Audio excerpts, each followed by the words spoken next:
Olá, saudações, salute a tutti.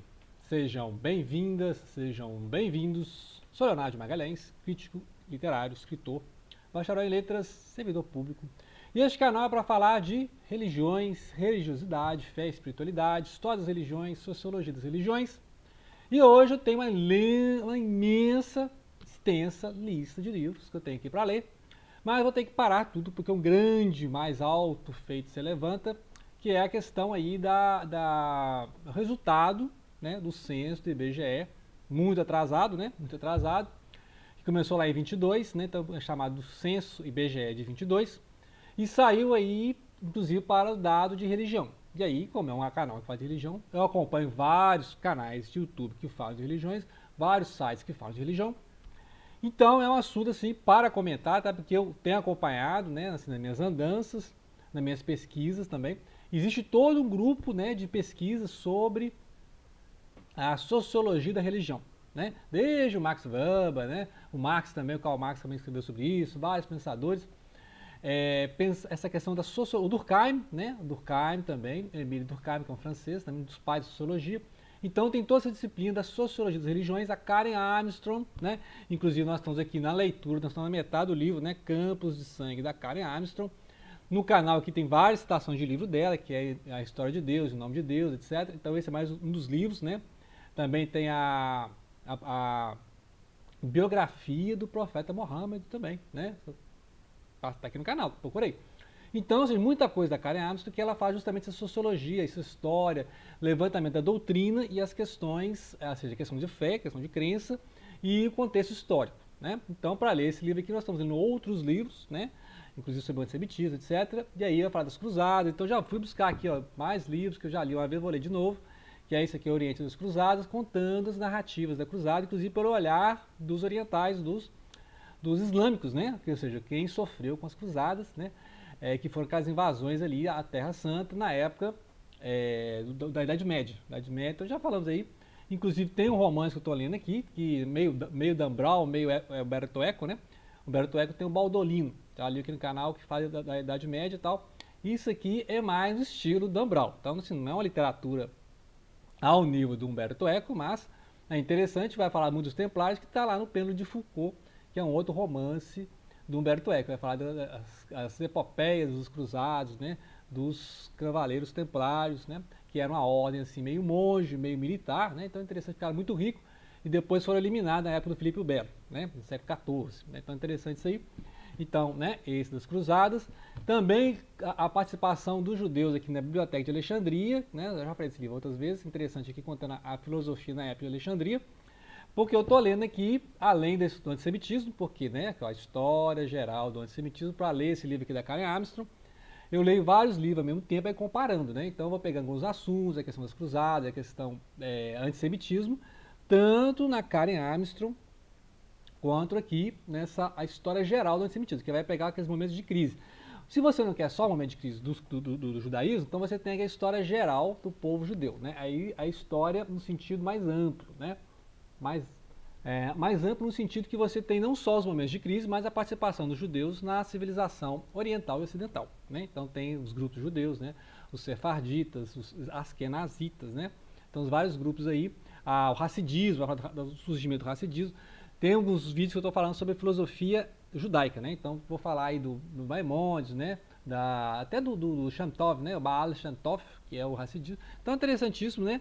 Para conhecer não só o momento de antissemitismo, mas... Né? E tem um monte de coisa para ler aqui. Eu tenho livro do Leonardo Boff para ler, tá na lista aqui. Vou parar, aqui, ó, o sermão do Padre Vieira parado aqui para ler, né? E também a nossa releitura, a nossa leitura aqui do Evangelho segundo São João, né, que está no primeiro capítulo ainda, né, que já tem os dois vídeos aí, então a Bíblia está aqui. E vou parar para comentar então, vamos falar do censo, né, esse censo do IBGE, em que desagradou todo mundo, né, porque obviamente a Igreja Católica não gostou, né, os canais católicos não gostaram, né, porque aí, você imaginar que na virada, né, ou seja, na virada dos anos 70 para 80, você tinha 90%, né, na casa de 90% quantidade de católicos, mesmo aqueles não praticantes, né, o católico não praticante, né.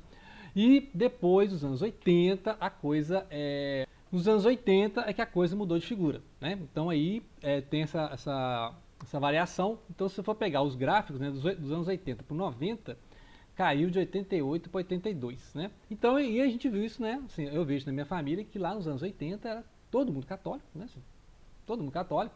Inclusive quem era crente, né, evangélico naquela época, era até ridicularizado, né? Então a pessoa assim, ó, né? A gente sofria muita, né? Na escola também sofria porque ninguém entendia o que era isso. Era uma coisa assim, esdrúxula, né? Para a situação, mas ao longo dos anos 80, 90, 2000, teve essa ascensão dos evangélicos no sentido assim, dos grupos históricos, né? Porque também tem essa diferenciação, né? O censo do IBGE não faz essa diferenciação, mas há uma diferenciação do protestantismo histórico, né? As igrejas históricas, e as ondas do pentecostalismo, né? Do dispensacionalismo, século XIX, etc., que são essas igrejas.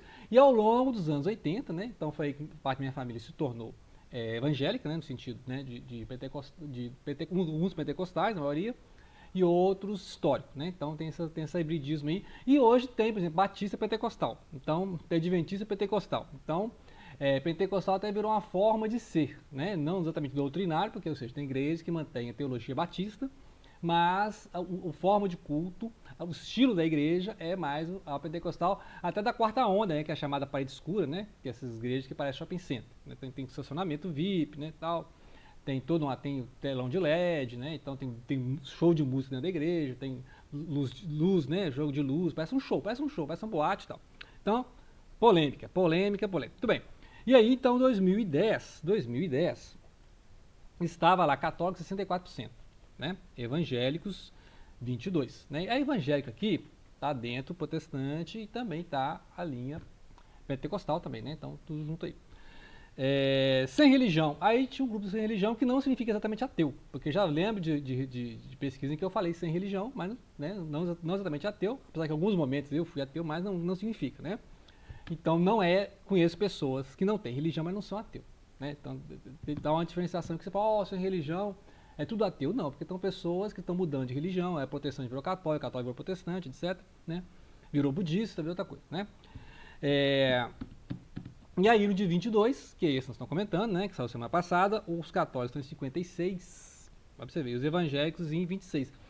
Tinha projeção aí falando de um terço de evangélicos, né? Seja protestante, evangélico e tal. Lembrar que os grupos evangélicos e pentecostais são vários grupos, né? Então são vários grupos. E tem os grupos intermédios, tem grupos que não são aceitos, né? Lembrar aí que tem aqueles três grupos, que chama até de seita, né? Já vi canal aí, que é canal apologético, né? Falando, por exemplo, Mormon, Adventismo e Testemunho de Jeová, né? Ou estudantes da Bíblia, são seitas, né? Então, porque eles não têm muita semelhança com os grupos. Então, não são católicos, né? Não são católicos. E também não são protestantes evangélicos, né? Então, tem essa confusão aí. E não vão colocar aqui, por exemplo, a quantidade de judeus, islâmicos, né? Ortodoxos, né? Então, também vi canal ortodoxo comentando essa pesquisa. Então, fica essas questões na internet e não agradou ninguém, porque os católicos reclamam que está caindo, né? O evangelismo católico está caindo, está subindo o protestante não subiu tanto quanto queria, né? Ou seja, o protestante esperava ter mais de 30% e foi só 27%, né? E aumentou o grupo do sem religião. Então, o sem religião estava em 8,8%, agora já está em 9,3%, né? Um aumento de 1,3%. Então, sem religião. São ateus? Não são ateus, né? Pode ter ateu aí no meio, mas quando a pessoa fala sem religião, ou então é católico não praticante, né? Eu tenho uma tradição católica, mas eu sou não praticante. Então, tem isso também. E os outros, você vai incluir os outros, que são os outros grupos, né? Então, por exemplo, os ortodoxos, né? Os católicos ortodoxos, estão junto com os católicos romanos? Ou é outra? Né? Não fica claro. E aí sim ainda vai ter os outros, os espíritas, os animistas, né? A Umbanda, Candomblé, afrodescendente, né? Cultos afro, o budista, o islâmico e o judeu, né? Então você vê, os grupos, né? Que não tem distinção. Assim como está evangélico, né? Você coloca tudo no pacote, né? Vamos considerar que esses católicos sejam só os romanos. Então já é um grupo mais unido, né? O grupo católico é mais unido. Tem algumas diferenças dentro, né? Tem setores mais à esquerda, que é a teologia da libertação. Tem setores mais à direita, né? Então tem canais de católicos que são mais direitos, são mais conservadores, super conservador, né? Não é tradicionalista, que tem canal tradicionalista, né? Tem canal tradicionalista, tem um canal conservador, tem um canal carismático, né? Então tem canais aí, canal católico carismático, então transmite cultos carismáticos, que é um estilo também pentecostal. Então, assim como você tem a Batista pentecostal, a Adventista pentecostal, etc., ou seja, grupos que não são pentecostais, mas que têm um culto pentecostal, você vai encontrar igrejas católicas que têm um culto mais pentecostal, no sentido de mais música, mais emoção, né? Então, assim, não é uma liturgia bem diferente daquela tridentina, né? Então você tem a liturgia dos anos 60, você tem a liturgia tradicional hoje, e você tem uma liturgia que nem é aceita por muitos católicos, que é essa liturgia chamada carismática, né? Grandes eventos, grandes estádios, né? Então, e aí grupos pentecostais que não são aceitos pelos evangélicos que estão ali na primeira onda, né? Ou que são históricos, né? Então tem essas diferenciações, porque existem sociólogos trabalhando aí com a quarta onda. Então vou dar umas dicas aqui de sociologia da religião, obviamente ler lá o Max Weber, né? Max Weber, que é Sociologia das Religiões. E também tem o livro Sociologia da Religião, do Joaquim Costa, 2009, né? Também importante isso aí. E agora tem também um livro só sobre o neopentecostalismo, que é o Neopentecostalismo, Sociologia do Novo Pentecostalismo no Brasil, do Ricardo Mariano, e sobre a quarta onda, né? A quarta onda, que é a teologia, o livro chama Teologia de Gestão, Neopentecostalismo e a Nova Classe Média, um estudo de casos, né? Que é do José Roberto Alves Loyola. Vou deixar na descrição. Ou seja, são trabalhos feitos na ótica da sociologia da religião, mostrando a migração desses grupos. Então, muita gente, por exemplo, vem do interior católico, né? Vem para as periferias, não consegue se integrar no meio católico, tem a teologia da prosperidade circulando, que justamente veio junto com o pentecostalismo, né, a ideia da prosperidade. Várias igrejas neopentecostais pregam a prosperidade, que aqueles que são abençoados do Senhor têm prosperidade. Então, muitos deles viram pequenos empreendedores, pequenos empresários, montam a sua lojinha, e muitos pastores vão montar também a sua lojinha, e aí que são essas lojinhas pentecostais. Você monta uma lojinha ali e dá um nome para sua igreja. E eu converso assim, né? Converso com várias pessoas de várias religiões e cada uma segue uma linha ali pastoral, né? Assim, complicado as interpretações, porque aí tem essas várias interpretações, depende de pré-tribulacionista, pós-tribulacionista, né? Milenarista, pré-milenarista, pós-milenarista, calvinista, arminiano. Então, as pessoas vão entrando em verdadeira quantidade de conteúdo teológico e elas não conseguem discernir, né? Então ele tem que comprar um pacote, compra o pacote do pastor, né? Assim como algumas pessoas, também católicas, não vou fazer aqui também católico, de aceitar o que o padre fala, mas não conferir, né? Então, o padre falou isso, tá, o padre falou isso, tá, né? É mais confiar que o padre falou do que o pastor da igrejinha lá na periferia, dessas pessoas que já foram católicas algum dia, mas vieram para as grandes cidades, moram nas periferias, têm contato com essas igrejas, né, que estão mais acessíveis. Geralmente, a periferia tem uma igreja católica, né? E se todos os católicos ali forem na igreja, vai encher. Então, já vi eventos assim, que você vai lá, todos os católicos do bairro estão ali, então não tem nem espaço físico. Imagina se todos os católicos forem na sua igreja ao mesmo tempo, né? Então tem várias, ou seja, é mais disseminado, é mais disperso o culto pentecostal, porque cada salinha, cada lojinha, né? Tem numa rua assim, você vai ver 10, né? Tem bairro, né? Na periferia que você vai ver, que tem 10 denominações diferentes, pentecostal não sei o quê, pentecostal não sei o quê, né? E você vai comparando a linha entre elas, né? Algumas coisas se semelham, mas o pastor lê um versículo, eu sou pré-milenarista, eu sou pré-tribulacionista, eu sou amilenarista, eu sou... Entendeu? Então, não, esse ele é mais calvinista, ele é mais arminiano, ele é mais luterano. Então, entendeu? Então, essas diferenças. E um pastor geralmente sai de uma igreja porque não concorda com um versículo ou com algum outro pastor e funda outra denominação com o nome lá. Não vai pagar imposto, né? Lembrar que no Brasil não tem pagamento de imposto. Então, o cara pode montar uma lojinha, recolher os ofertas e os dízimos, né? Não estou falando que todo mundo é mal intencionado, né? Obviamente que não, né? Então, tem pessoas sinceras em todas as religiões, né? Todas as religiões têm pessoas sinceras, todas que eu fui tem pessoas sinceras. Então, é claro que em tudo tem pessoas com segundas más intenções, né? Então, o péssimo é generalizar. Todas as pessoas dessa religião são... Não, né? Não em todas as religiões que eu já fui. Não fui em todas, né? Mas todas que eu fui, né? As pessoas estão sinceras, estão seguindo a fé, estão buscando Deus, né? Agora, É claro que você fazer esse mercado da fé, inclusive essa sociologia usa esse termo, né?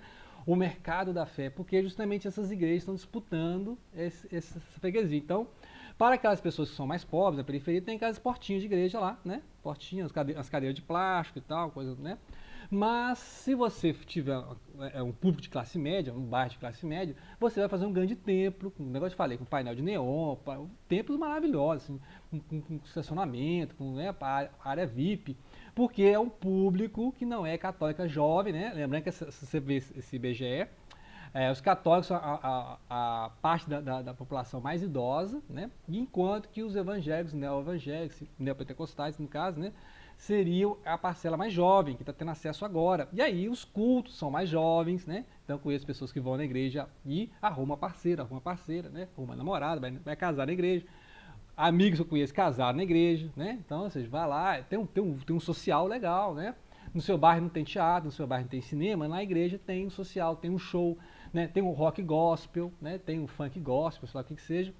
E aí os jovens são atraídos, né? Não pela teologia, porque eu falei, se você pegar a teologia desses grupos, não bate, né? Bate o culto. O culto é geralmente semelhante, né? Muito emocional, muito show, muita luz, né? Tem os artistas gospel de sucesso, então vai mostrando por que tem táticas de mercado, né? De mercado, principalmente nessas igrejas VIP, que é hoje chamadas igrejas de parede preta, parede escura, né? Que é uma igreja que não tem decoração nenhuma, exceto o jogo de luz e o telão. E aí tem ali né, um mise-en-scène ali, um show e tal, com banda e tal, né? Explicaria então por que tem mais jovem acessando o evangelho, que aí dá a subida, né? Mas não chegou a 30%, e enquanto que vai abaixando.